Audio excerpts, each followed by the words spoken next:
Middle east में तनाव, होर्मुज पर संकट और अब भारत सरकार का बड़ा फैसला।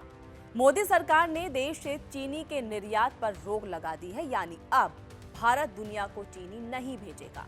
सरकार ने नोटिफिकेशन जारी कर ये साफ कर दिया है कि रॉ शुगर, व्हाइट शुगर और रिफाइंड शुगर तीनों के एक्सपोर्ट्स पर तुरंत प्रभाव से बैन लगाया जा रहा है और ये रोक 30 सितंबर 2026 तक या अगले आदेश तक लागू रहेगी। अब सवाल ये है कि आखिर सरकार को इतना बड़ा कदम क्यों उठाना पड़ा।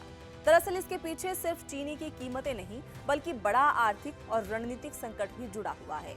एक तरफ मिडिल ईस्ट में जारी तनाव है और दूसरी तरफ स्ट्रेट ऑफ हॉर्मुज पर बढ़ता खतरा। और वहीं दूसरी तरफ ये भी है कि भारत में जरूरी चीजों की सप्लाई और महंगाई को लेकर चिंता है। सरकार नहीं चाहती कि आने वाले महीनों में देश के अंदर चीनी की कमी हो या कीमतें अचानक से तेजी हो जाए या कीमतें अचानक से बढ़ जाए। यही वजह है कि केंद्र ने घरेलू सप्लाई को प्राथमिकता देते हुए एक्सपोर्ट्स पर ब्रेक लगा दिया है। हालांकि कुछ मामलों में छूट भी दी गई है। ईयू और अमेरिका को CXL और TRQ कोटे के तहत होने वाले निर्यात, एडवांस ऑथराइजेशन स्कीम के तहत सप्लाई और सरकार से सरकार तक होने वाली कुछ शिपमेंट्स पर ये रोक लागू नहीं होगी।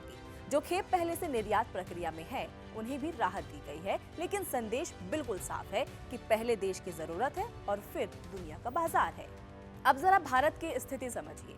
इंडिया दुनिया के सबसे बड़े चीनी उत्पादकों और निर्यातकों में शामिल है। ब्राजील के बाद भारत वैश्विक बाजार में अहम भूमिका निभाता है। कुछ समय पहले तक सरकार ने चीनी मिलों को करीब 15 लाख मीट्रिक टन चीनी निर्यात करने की अनुमति दी थी।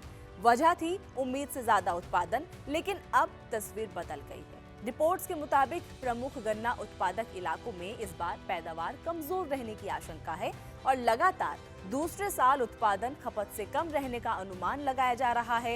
यानी अगर अभी भी बड़े पैमाने पर चीनी बाहर भेजी जाती तो आने वाले समय में घरेलू बाजार पर दबाव बढ़ सकता था और शायद यही वजह है कि सरकार ने समय रहते ये फैसला ले लिया। अब इसका असर सिर्फ भारत तक सीमित नहीं रहेगा।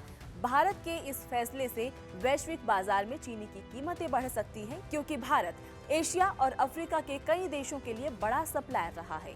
अगर भारतीय चीनी बाजार से बाहर होती तो खरीदार अब ब्राजील और थाईलैंड जैसे देशों की तरफ रुख करेंगे, यानी वैश्विक बाजार में मांग का दबाव बढ़ सकता है। अब यहाँ एक और अहम बात आपको समझनी होगी और वो ये है कि सरकार का ये फैसला ऐसे समय में आया है जब मिडिल ईस्ट में चल रहे तनाव की वजह से तेल, गैस और सप्लाई चेन पहले से दबाव में है। ऐसे में भारत जरूरी खाद्य वस्तुओं को लेकर ज्यादा सतर्कता बरत रहा है। पहले पेट्रोल डीजल बचाने की अपील की गई, फिर ऊर्जा सप्लाई को सुरक्षित करने की रणनीति बनाई गई और अब चीनी के एक्सपोर्ट पर रोक लगा दी गई। यानी सरकार फिलहाल घरेलू सुरक्षा पहले की नीति पर काम कर रही है, क्योंकि वैश्विक संकट के दौर में सबसे बड़ी चुनौती सिर्फ युद्ध नहीं होती, बल्कि जरूरी चीजों की उपलब्धता और कीमतों को नियंत्रित रखना भी होता है। फिलहाल सरकार का दावा है कि देश में चीनी की पर्याप्त उपलब्धता सुनिश्चित की जाएगी ताकि आम लोगों पर असर कम पड़े।